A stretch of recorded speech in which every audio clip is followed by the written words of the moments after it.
Politics of Alternative Development specialization.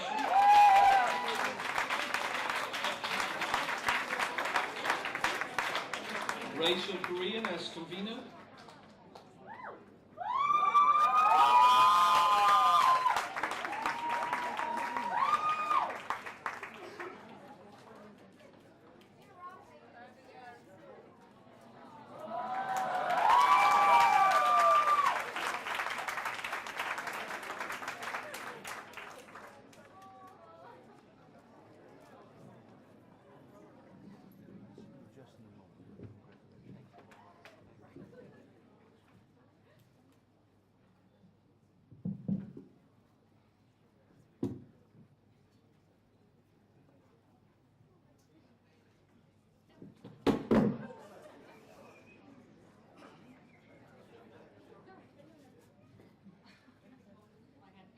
Okay, well, first of all, it is great to note that for the second year we have an all-female PAD program.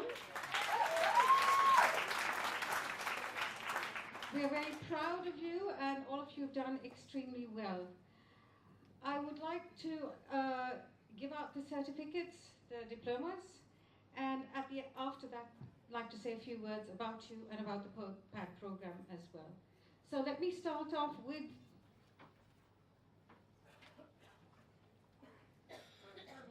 Clara Kansime.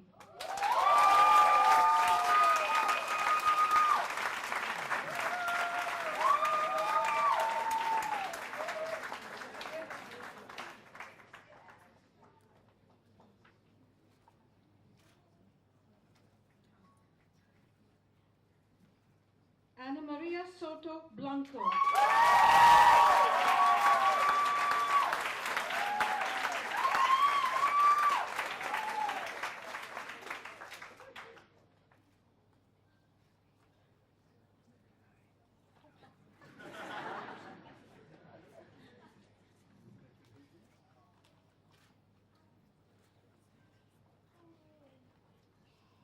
Ana Victoria Porto Ferreiro.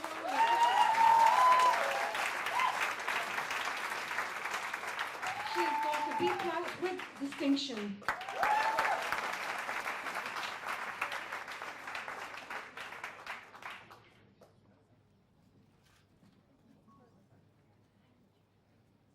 And Maria Cristina de Vargas Otis.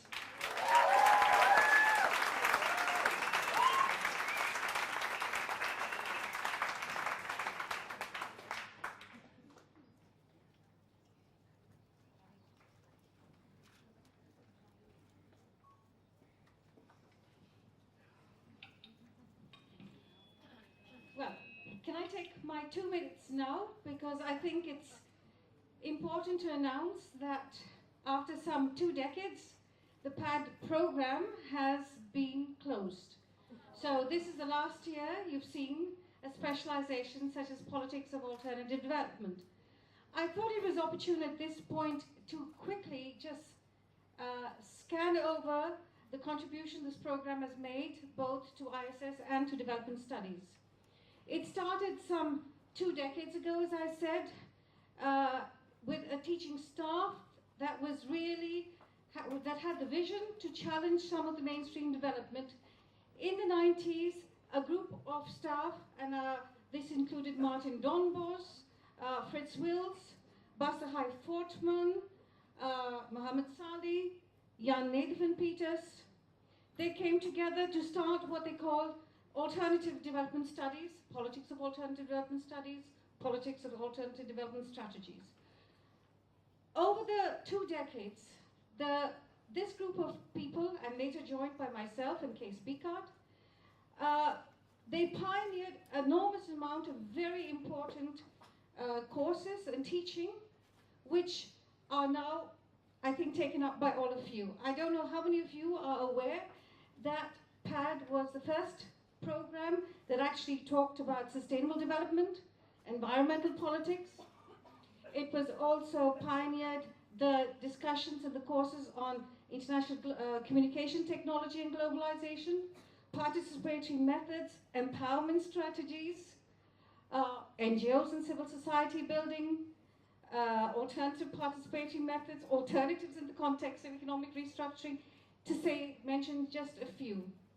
Throughout most of its history, in any case, it had a very strong group of people over 35, I understand. I got this information from Ank van den Berg, who's the head of the teaching office, but she was the first program administrator of PAD, followed later by Josie van der Star, Karen Herdes, and now Vlada. So throughout this period, the PAD students were also equally challenging. They challenged existing structures of thinking. They were very alive and powerful in scholars. Often, most of them were represented in challenged things, and if you want to say fieldwork, their fieldworks were most challenging. I still remember being with them in Davos for the Alternative Economic Forum during the time when the formal Davos Economic Forum was taking place, facing the Swiss police. In any case, in the more recent period, the ISS took the decision to go into specializations, and it was quite heartening to see that many of the issues that had been pioneered, in fact, by PAD, were now taken over by these different specializations. So much so that the numbers in our program actually grew less. So it is with some misgivings, or mixed feelings, shall I put it, that the teaching staff recognize the need for closure of PAD. On the one hand, we fully believe that it's more urgent than ever to have or to think about alternative development. At the same time, we are happy to see that many of these issues continue to be taken up and continue to be of importance in the different specializations. But as it is the last year of PAD, and I want to especially congratulate the last batch on behalf of the teaching staff, Mohammed Salih, Kees Bika, and myself, thank you. But I would also like to acknowledge the contributions made by the previous staff, as well as the different alumni, in making this a powerful program and its contribution to the ISS as well as development studies. Thank you all, wherever you are.